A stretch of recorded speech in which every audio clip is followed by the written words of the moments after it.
নমস্কাৰ বন্ধুসকল, JK technical Assam চেনেললৈ আপোনালোকক পুনৰবাৰ স্বাগতম জনাইছোঁ।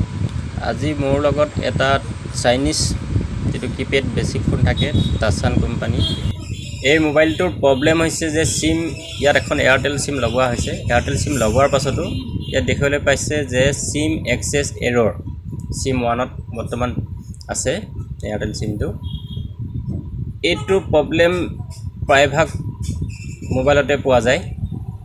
এনেকুৱা কমপ্লেইন আহি থাকে সিম এক্সেছ এৰৰ বুলি আহি আছে, কিন্তু এই সিমটো যদি অন্য মোবাইলত লগোৱা হয় সিমটো ঠিকই দেখুৱায়। কিন্তু এই প্ৰবলেমৰ কেনেদৰে সলভ কৰিব লাগে মই চেষ্টা কৰিছোঁ আপোনালোকক দেখুৱাবলৈ।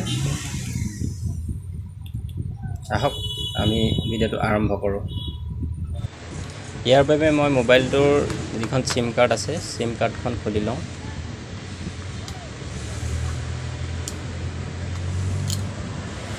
সিম কাৰ্ডখন খুলি ইয়াতে মোৰ এটা থিনাৰ আছে যেটো ক্লিনাৰ বুলি কোৱা হয়। এই ক্লিনাৰটো দি মই সাফা কৰিম। সিমখন বৰ্তমান সাফা কৰি চাওঁ। যেহেতু সিমত কেতিয়াবা বিভিন্ন ধৰণৰ মলি লাগি থাকে, মলি লাগি থকাৰ ফলত সিমখনত তেনেকুৱা ধৰণৰ মেছেজ আহি থাকে যে এক্সেছ এৰৰ। ভালদৰে সাফা কৰি দিওঁ। ইয়াত যেহেতু কাৰ্বন যদি লাগি থাকে কাৰ্বনবিলাক গুচি যোৱাৰ পাছত ঠিক হৈ যায় চান্স থাকে। পাৰিলে এনেকুৱা টুইজাৰ এডালে অলপ সাফা কৰি দিছোঁ।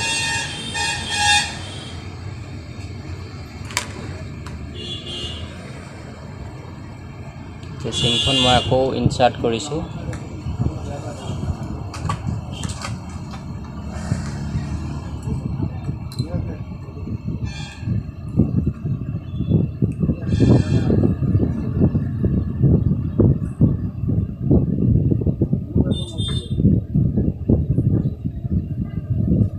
দেখিলে এয়াৰটেল বৰ্তমান টাৱাৰ আহি গ'ল।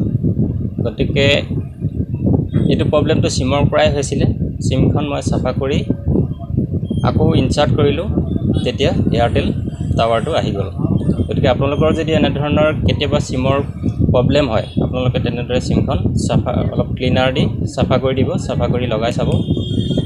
যদি সিমখন বিশেষ মেটেলখিনি বেয়া নহয় তেতিয়াহ'লে আপোনালোকৰ কাম হ'ব। যদি মেটেলখিনি বেয়া হৈ যায় তেনেহ'লে আপোনালোকে সিমখন ৰিপ্লেচ কৰিব লাগিব। আজিলৈ ভিডিঅ'টো ইমানেই আছিলে। গতিকে আপোনালোকে যদি ভাল পালে লাইক এটা কৰি দিব আৰু বন্ধু বান্ধৱীক আপোনালোকে শ্বেয়াৰ কৰি দিব। ধন্যবাদ।